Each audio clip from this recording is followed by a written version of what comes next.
Assalamualaikum warahmatullahi wabarakatuh. Salam sejahtera untuk kita semuanya. Rahayu, rahayu, rahayu.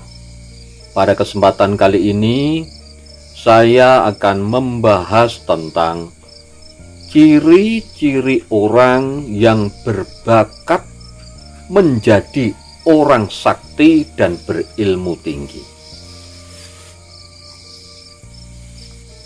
Orang yang mempunyai ilmu tinggi dan juga mempunyai bakat untuk menjadi orang sakti itu juga mempunyai ciri-ciri tertentu.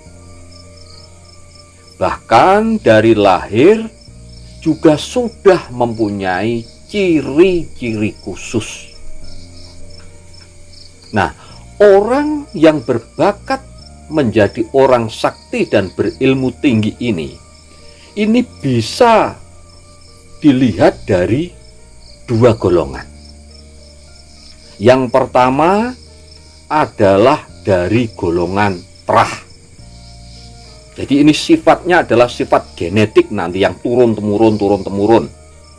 Nah, itu dari terah. Kemudian yang kedua adalah dari olah laku tirakat ataupun olah laku spiritual tertentu. Dari golongan yang pertama, yaitu yang dari terah, atau bisa dikatakan dari golongan purus. Jadi terah itu purus. Itu ada 4 golongan. Yang pertama adalah dari purus panglima. Yang nomor 2 adalah dari purus atau dari terah ningrat. Kemudian yang nomor 3 adalah dari purus atau terah pemangku. Dan yang nomor 4 adalah dari terah ataupun purus pemanggil. Purus panglima itu biasanya adalah ilmu-ilmu yang bersifat kesatria. Kalau zaman dulu itu biasanya terah kesatria itu adalah orang-orang yang mempunyai jiwa kesatria. Orang yang mempunyai jiwa-jiwa kependekaran. Orang yang mempunyai jiwa-jiwa pembela kebenaran. Ini yang terah ataupun purus panglima. Kemudian yang nomor 2 adalah dari terah ataupun purus ningrat. Bisa dikatakan dari terah raja. Jadi dari keturunan raja dari zaman dulu sampai sekarang itu masih ada terah semacam itu. Keilmuannya biasanya adalah di dalam bidang pemerintahan dan juga tata negara. Kalau dulu tata kerajaan, nah, ilmu-ilmu tentang kerajaan. Kemudian yang nomor 3 adalah yang dari terah pemangku. Jadi pemangku itu adalah orang-orang terdekat raja. Ini biasanya tentang ilmu-ilmu kebijaksanaan dan juga ilmu-ilmu tentang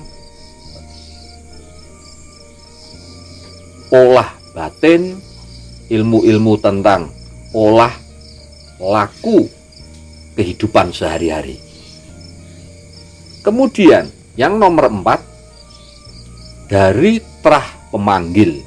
Nah, dari terah pemanggil ini adalah orang-orang yang dulunya di terah pemanggil itu adalah orang-orang yang sangat dekat dengan ilmu-ilmu urusan gaib, atau bisa dibilang sangat dekat dengan kodam, terutama sangat dekat dengan kodam.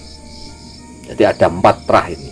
Nah, kalau panjenengan semuanya itu ada trah dari 4 golongan ini, secara genetika atau secara keturunan atau secara ilmu leluhur, itu panjenengan berbakat untuk menjadi orang sakti dan berilmu tinggi. Kalau tidak dari golongan atau tidak dari trah 4 golongan ini, itu bisa menjadi orang yang berbakat mempunyai ilmu tinggi dan juga orang sakti, itu dengan cara laku tirakat dan olah laku spiritual. Ini bisa menggunakan cara berpuasa, wirid, beribadah secara maksimal, dan banyak sekali caranya. Ini yang golongan yang tidak dari keturunan 4 golongan tadi, atau bisa dikatakan orang-orang umum, dengan menggunakan olah laku spiritual dan olah laku tirakat. Adapun orang-orang yang berbakat untuk menjadi orang sakti dan berilmu tinggi, yang mempunyai ciri-ciri sejak lahir adalah yang pertama, itu bisa kita lihat dari sorot matanya. Nah, kalau kita melihat dari sorot matanya ini ada 2 jenis. Yang pertama yaitu mata Arjuna, yang ciri-cirinya adalah orangnya biasanya matanya bulat, kemudian besar, tajam, dan juga kelihatan berwibawa. Ini dari lahir, jadi bukan dibuat-buat, ini dari ciri sejak lahir. Ini yang jenis mata Arjuna. Kemudian yang nomor 2 adalah jenis mata Karna. Nah, jenis mata Karna ini tidak bulat, tetapi memang agak lonjong seperti orang pada umumnya, tetapi sorot matanya adalah tajam. Nah, ini jenis mata Karna. Kemudian yang nomor 2 ciri-ciri orang yang berbakat untuk menjadi orang sakti dan juga berilmu tinggi adalah memiliki unyeng-unyeng. Nah, ini kalau di Jawa itu unyeng-unyeng.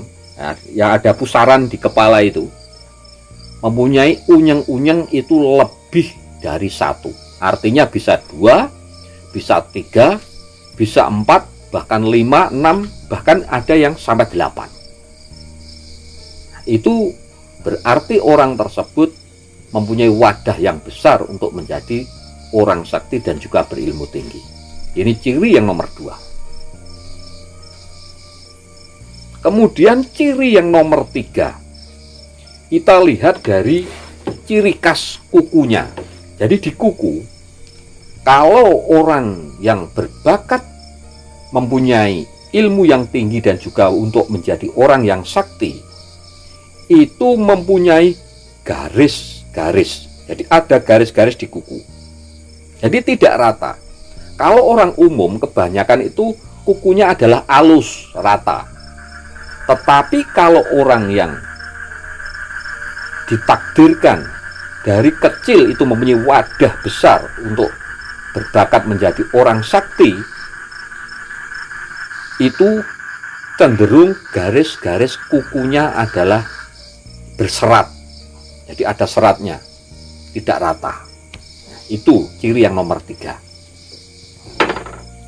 Kemudian ciri yang nomor 4 itu biasanya ada tanda, yaitu semacam sisik, semacam seperti sisik ular, tetapi bukan sisik sebenarnya, tapi kulit biasa. Cuman hampir gambarnya itu seperti sisik ular. Nah, sisik ular ini itu bisa berada di lengan bagian bawah, di lengan tangan bagian bawah, kemudian juga bisa di punggung, ya, di punggung bagian belakang, dan juga bisa di pangkal paha. Jadi, dan waktu-waktu tertentu, biasanya waktu malam ini, ada waktu-waktu tertentu sisik yang seperti sisik ular itu tadi, meskipun ada beberapa, 3 atau 4 atau berapa, ya, atau mungkin banyak juga ada, itu cenderung mengeluarkan sinar atau cahaya. Nah, ini orang yang tahu, ini berarti orang yang dekat dengan orang tersebut. Bisa dari orang tuanya ataupun dari keluarga terdekatnya. Itu ciri yang nomor 4. Mempunyai tanda seperti sisik ular. Kemudian ciri yang nomor 5, orang tersebut itu cenderung mendapatkan wangsit ataupun petunjuk dari alam semesta itu dengan mudah. Jadi kadang-kadang hanya dengan berdiam diri saja, itu dia sudah diberitahu oleh alam. Jadi sudah mendapatkan petunjuk kalau ada persoalan. Jadi alam semesta ini sudah memberikan petunjuk ataupun wangsit ataupun tanda-tanda kepada orang yang memang mempunyai bakat menjadi orang sakti itu tadi. Jadi itu ciri yang nomor 6, dan ini memang tidak semua orang bisa.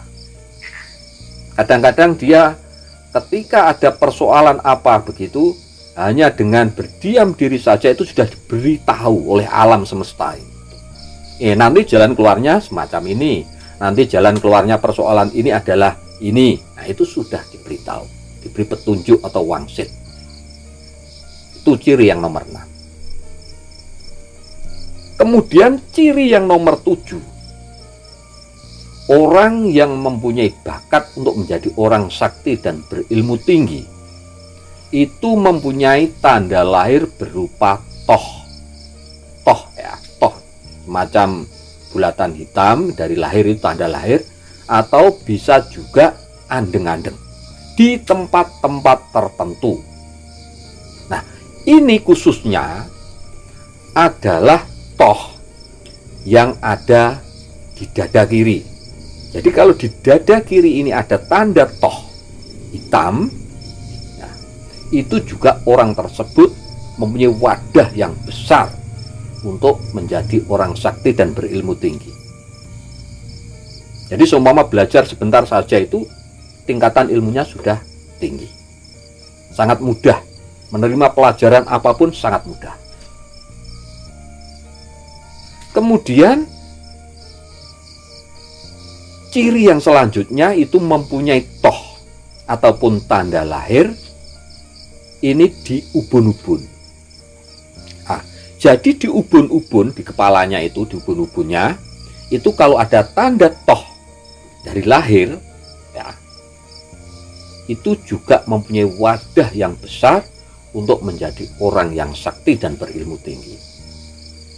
Yang artinya seumpama diberi pelajaran tentang keilmuan apapun, itu cepat sekali nangkepnya dan cepat sekali untuk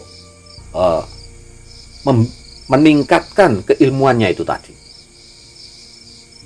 Nah, jadi itu ada 7 ya, ciri-ciri orang yang berbakat untuk menjadi orang sakti dan orang yang berilmu tinggi.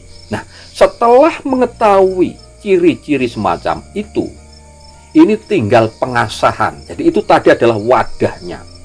Tinggal pengasahan bagaimana supaya wadah yang besar tentang keilmuan itu tadi diisi. Nah, cara mengisinya ada yang dengan cara lewat berguru, belajar ke guru-guru tertentu itu juga ada, dan juga bisa belajar lewat cara-cara yang lain, terutama untuk meningkatkannya adalah dengan cara laku tirakat dan juga laku spiritual. Jadi itu tadi bahasan kita kali ini mengenai ciri-ciri ataupun tanda-tanda orang yang berbakat untuk menjadi sakti dan berilmu tinggi. Mudah-mudahan bahasan kita kali ini bermanfaat untuk kita semua. Dan bagi sedulur-sedulur, silahkan tinggalkan komentar panjenengan di kolom komentar. Matur nuwun sanget sudah menonton video ini sampai selesai. Wassalamualaikum warahmatullahi wabarakatuh.